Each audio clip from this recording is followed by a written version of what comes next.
Autre énorme succès de l'époque, Hélène et les garçons.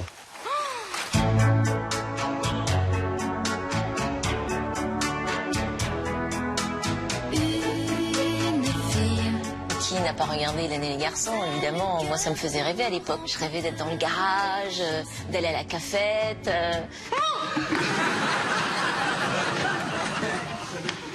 Ben voilà, j'ai réussi à la faire partir et puis un jour je suis sûre que je vais réussir à la traumatiser complètement. C'est pas trop en faire quand même. Hein. On aimait retrouver ces personnages-là tous les soirs. C'était devenu des membres de la famille, voilà. Les histoires d'amour de ces étudiants sur fond de musique de garage font vibrer la jeunesse française qui se passionne immédiatement pour cette nouvelle série. Certains épisodes sont suivis par 90% des filles et des femmes de 4 à 24 ans, du jamais vu à la télévision française.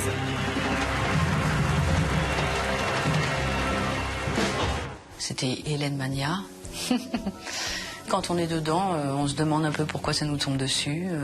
L'essentiel, c'est que ça faisait plaisir à beaucoup de gens et que ça rendait des gens heureux.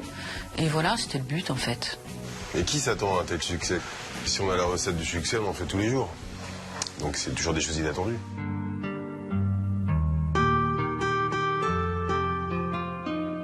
Le succès Hélène et les garçons, il faut quand même se replonger dans les années 90 parce que c'est des scores d'audience qu'on n'imagine même plus maintenant. Hélène et les garçons, à la grande époque, c'est 6 millions de téléspectateurs, non pas en prime time, mais en access prime time, c'est-à-dire à 18h30. C'est colossal. Oh non, mais on peut pas imaginer ça, c'est impossible. C'est impossible, mais ça c'est l'amour des gens. Voilà, leur fidélité, leur amour. La particularité, c'était que ça se tournait plutôt vite. Ils avaient les textes la veille au soir pour le lendemain. Enfin, c'était des tournages très intenses. Parce que l'idée, c'était de tourner dans une unité de lieu, sur un même plateau, avec différents décors, mais de tourner un épisode dans une journée. Ça, c'était le marathon. L'hiver, on voyait même plus la lumière du jour. Comme tout était en studio, on arrivait, il faisait nuit, on partait, il faisait nuit. On était jeunes, en forme, donc forcément, c'était que du bonheur. On profitait de toute cette expérience. Ce n'est que du plaisir et tu t'amuses, donc tu ne te rends pas compte que tu fais 12h, 13h, 14h. Pas oublier qu'on était payé à juste jouer un personnage et à s'amuser entre nous dans des décors. Enfin, c'était du rêve, quoi. Plus de 20 ans après leur première rencontre dans la cafette la plus célèbre de France, Hélène et ses amis s'aiment toujours comme au premier jour. Fait quasiment unique à la télévision française, la série existe toujours 24 ans après sa création.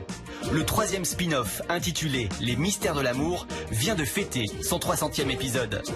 Avec Les Mystères de l'amour, on n'est plus du tout dans la sitcom avec des rires enregistrés derrière. Il y a de la comédie, il y a du drame, il y a des meurtres. On se marie, on divorce, on se quitte, on a des enfants. Voilà, ça c'est génial.